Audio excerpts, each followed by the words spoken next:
back to this channel. It is your resident internet psychic medium and spiritual advisor, mysticrainn here, and today we're doing a 10K Q&A, and I'm so excited because honestly, I never thought that I would ever have 10K.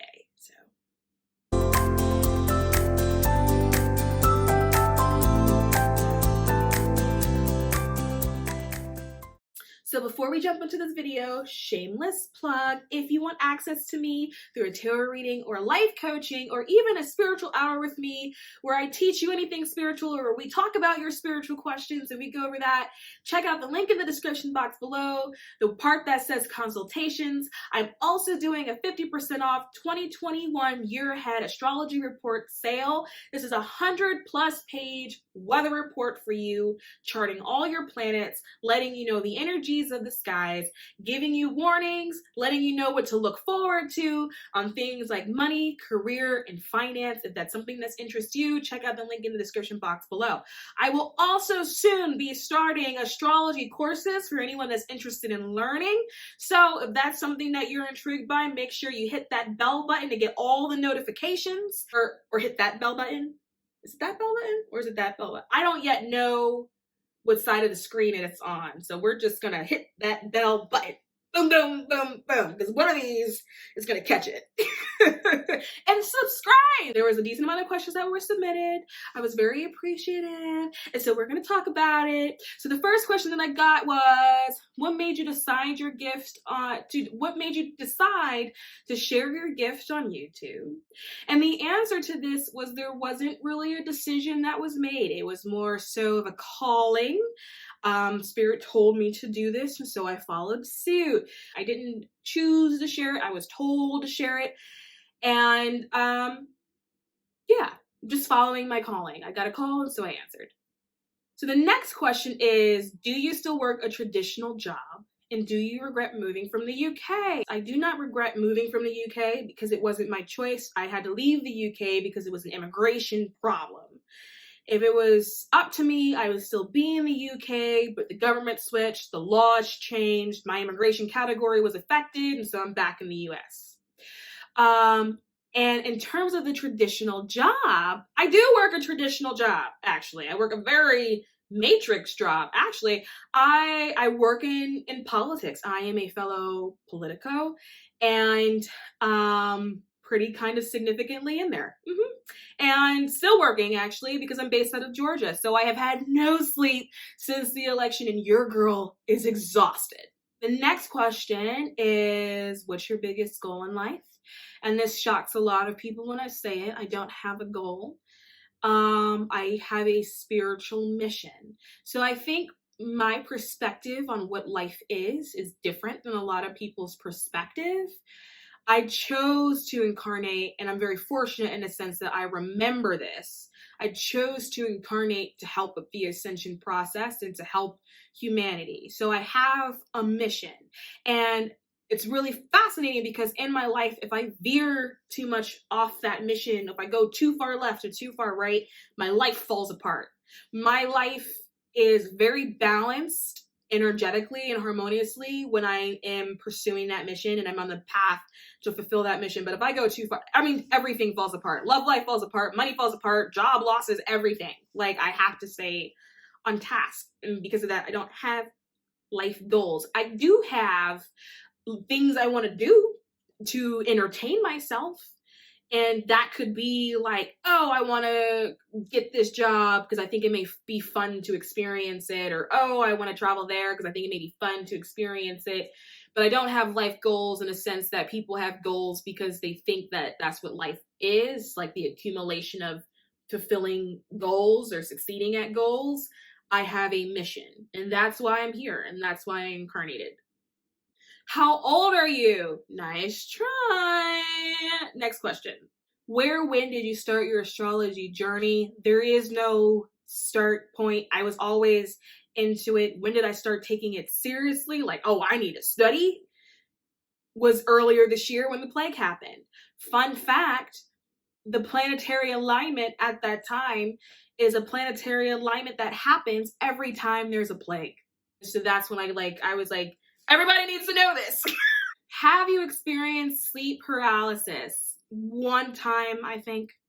So this one is a long one. I remember you spoke on how you saw your friend's dead cat, and then your friend saw it too. Does anyone? Okay, so there's this. I knew I was a little woo woo. The first ghost I saw, I was 13 years old. It was my friend's dead cat, and I told a friend I saw the cat in her house. She didn't believe me. 2 days later, she saw the cat in her house. We freaked out, screamed, ran away.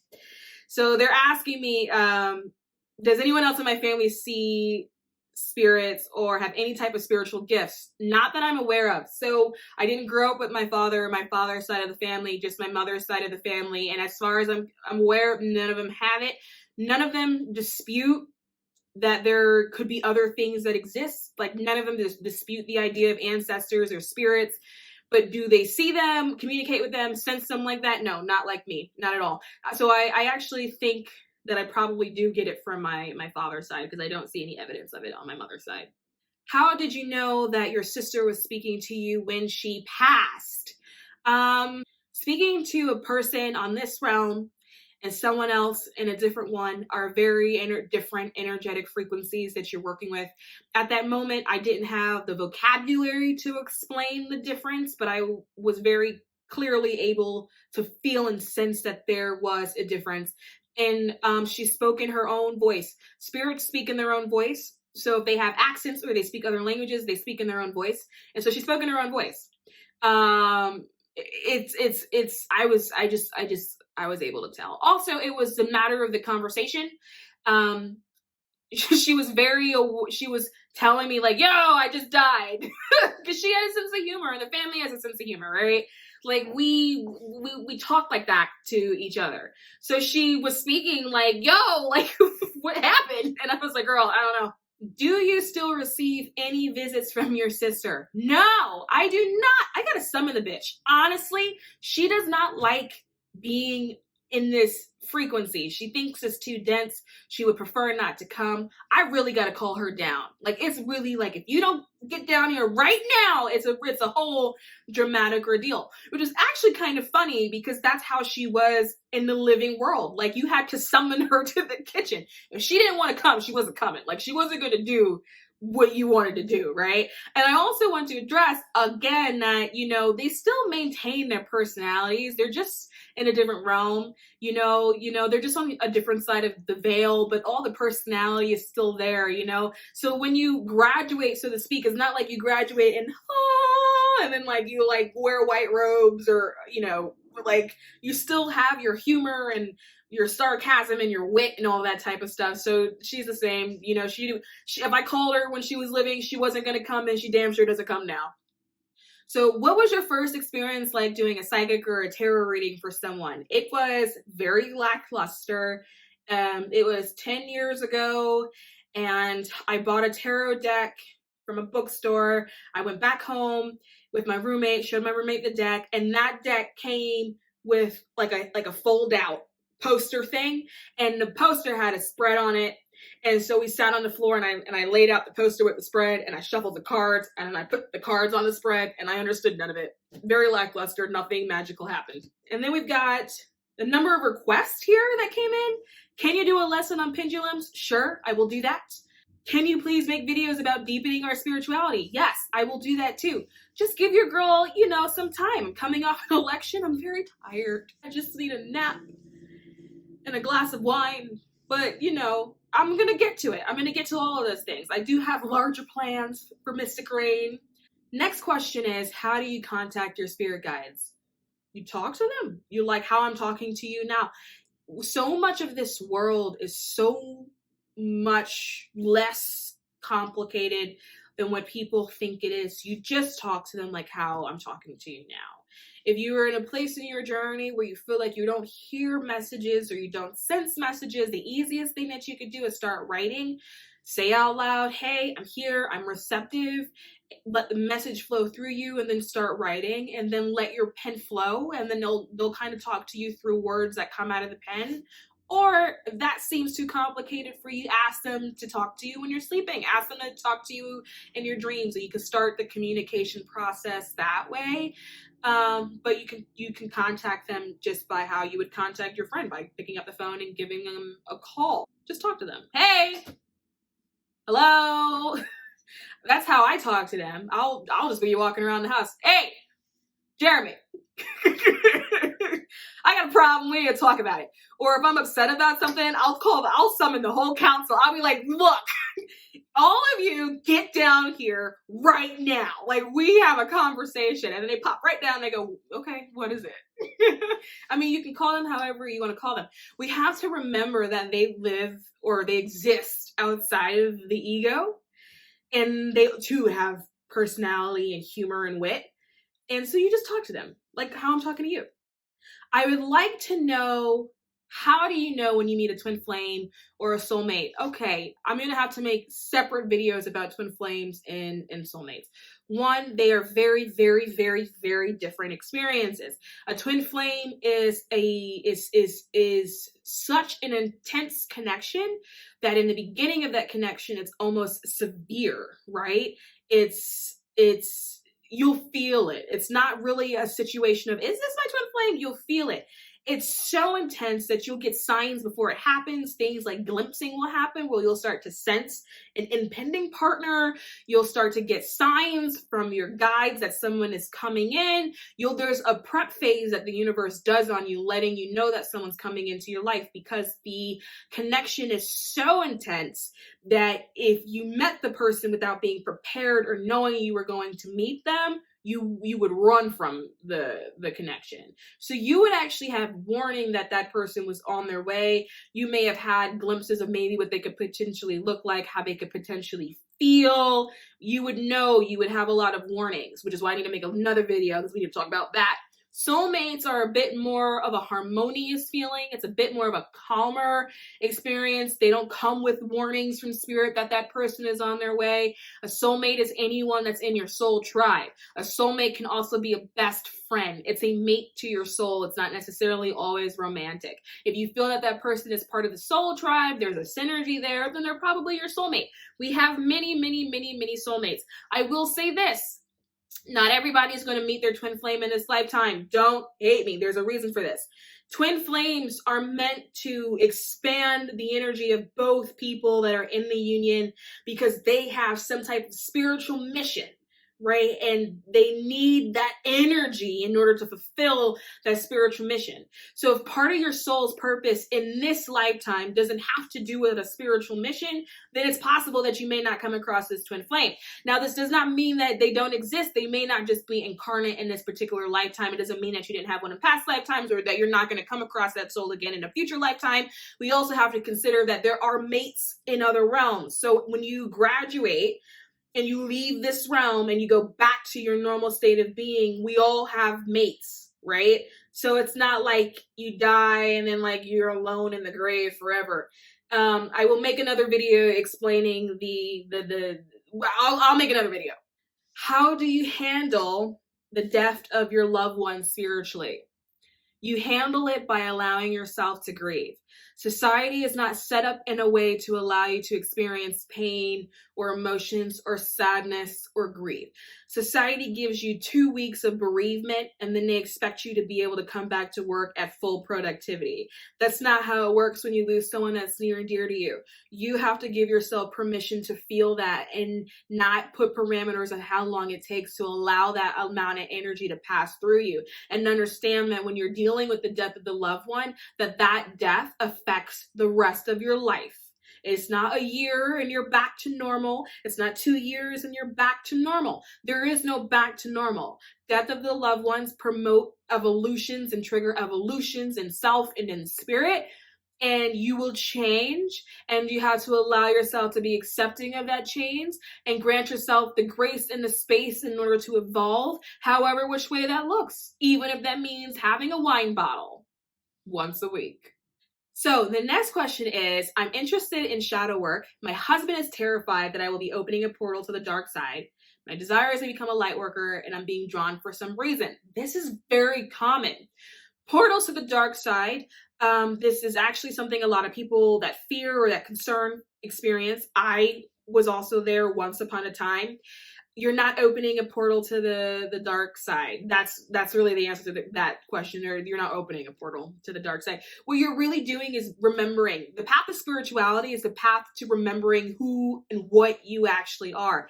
If I said to you, who are you? You'll be able to go, well, my name is Jane. Okay, who are you? Well, I'm Jane and I work at Walmart. Okay, who are you? Well, I'm Jane. I got 3 kids and a husband. Okay, you're telling me things. You're not telling me who you are, right? The path of spirituality is the remembering of who and what you are. If you say to me, mysticrainn, what are you? Who are you? My answer to you is I'm consciousness materialized. It's just a remembering of who and what you are. It's not the opening of anything. When you start to remember, you start to have more access to the unseen world because you're remembering that you are part of that world. So when you think of it like spirituality, spirits, we all know that kids a lot of times have a tendency to see spirit, right? It's not because they're kids or something is wrong with them or spirits go after kids more often. Spirits are closer to the veil, or kids are closer to that veil. You are coming in from spirit, right? When you're born, you're coming in from spirit.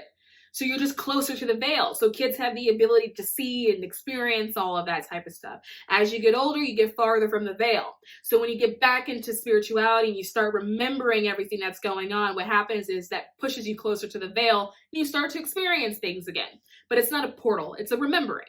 Could you give tips on trusting your own intuition? How can you tell the difference between overthinking your thoughts and actually receiving psychic messages? This is also a common one as well. So the way I do it, you have to ask yourself, what belongs to me? So if you're sitting there and a thought pops into your head and it doesn't belong to you, meaning you can sit there and go, oh, I would have never come up with that on my own. I would have never come up on that on my own. Based on my current thought process, I would have never come to that conclusion. Those would never be my words. I would never phrase a sentence like that. I would never feel that way about type of stuff. If it's not yours, if it doesn't belong to you, that's how you know it was a channeled message. That's where the intuition comes in. That's when your spirit guides come in. That's when it becomes more psychic. So ask yourself, is it mine? Would I have come to that conclusion by myself, or does it feel like it came from left field? And that's how you tell the difference between the two. And it's a practice. You'll get better with it over time.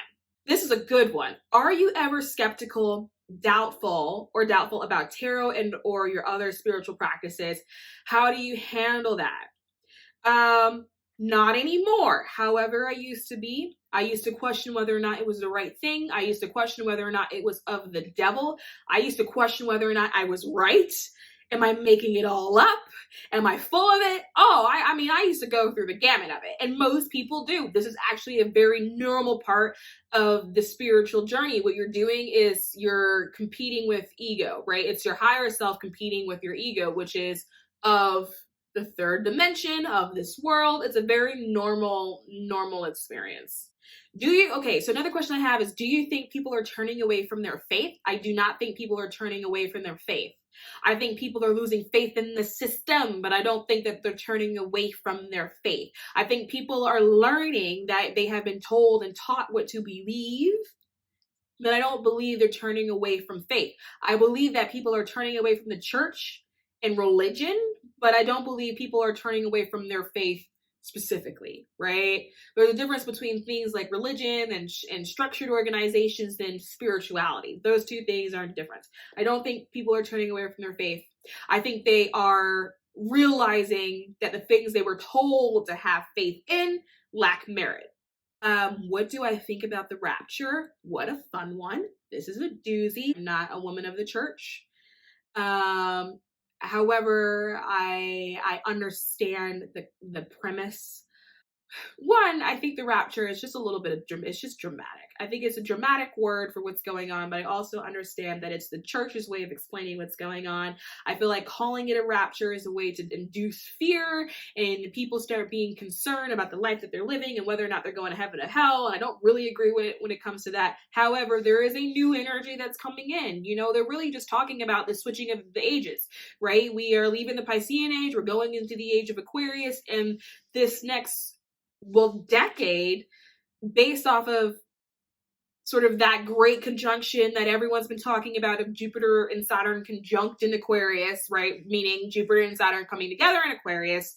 is really going to highlight the difference of that. And there is going to be a split in people, and but that split isn't about who's going to heaven and hell. The split is really about ideologies and ethics and principles and morals and humanitarianism and social justice and how that plays out on the earth. And you will see the split. Some people are going to choose that path, and there are going to be people that are going to want to stay behind because they don't want to change, right? And you're going to see that the younger generations are going to have an easier time moving into that energy than older generations are. And that's simply because Saturn is a generational planet, right? So people of older generations are going to come with the energy of more of that stubbornness and that struggle for change and the lack of desire for change and evolution. And you're going to see younger people that are going to be for it because it's a generational planet and it's part of how the energies are changing. But there will 100% be a split. I do think it'll be a situation where the people that don't want to evolve with the times are going to kind of be left behind because the world is going to move on without you. Either you come or you don't, but no one's going to wait around for you to get on the bus. We're leaving anyway. So are you coming or not? And I think it's more of that kind of energy. But there's 100% going to be a shift. 2021 is going to be significantly more intense than 2020. The 20s as a decade is going to be a very big deal. It's going to be documented in history books.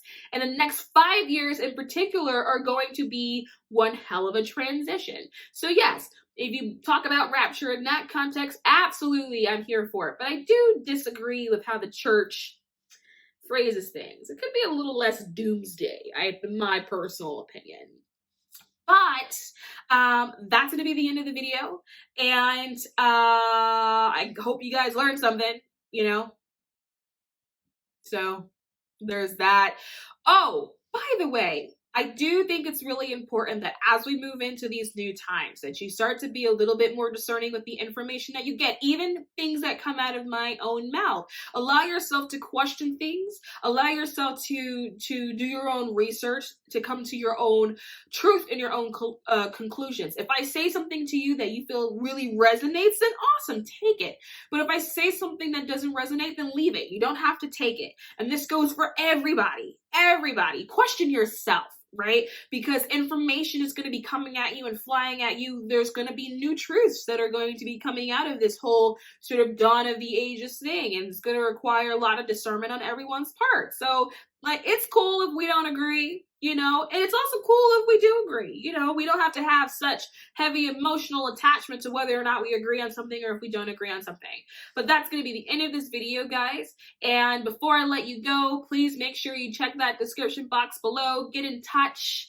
And as always, guys, if you like what you see, please subscribe to this channel. On the count of 76% of you are lurkers. Hit that bell button. Give me a like for the algorithm. And as always, guys, I will see you all soon.